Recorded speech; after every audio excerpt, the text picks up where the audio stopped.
யாராலையும் தடுக்க முடியாது. ஏற்கனவே கட்சிக்காரங்க தொல்லை தாங்க முடியல, தூங்க விட மாட்டாங்க. இந்த விஜயம் வந்து தூங்க விட மாட்டான். நம்ம பாட்டுக்கு ஹைவேல சைக்கிள்ல சோலாவா போலான்னு நினைச்சோம். இவன் என்னடானா மக்கள் சக்தியோட வந்துட்டு இருக்கான். இவன் தான் கேள்வி கேட்கறான்னு பார்த்தா மக்களையும் கேள்வி கேட்க வைக்கிறான். 1000 ரூபாய் கொடுத்துட்டு இருந்தோம், 5000 ரூபாய் கொடுத்து ஏமாத்தலான்னு பார்த்தா அதையும் கேள்வி கேட்க வைக்கிறான்.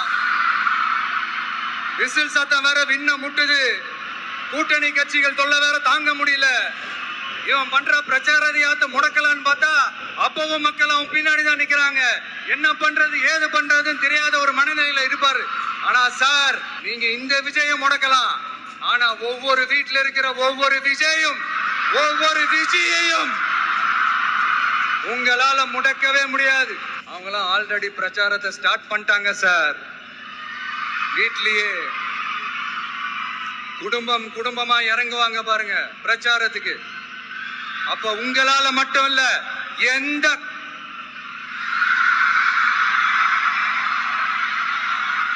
யாராலையும் தடுக்க முடியாது. இந்த விஜய் வந்ததுனால நமக்கு பொழப்பே போச்சு. மக்கள் வேற அவனை தான் நம்புறாங்க.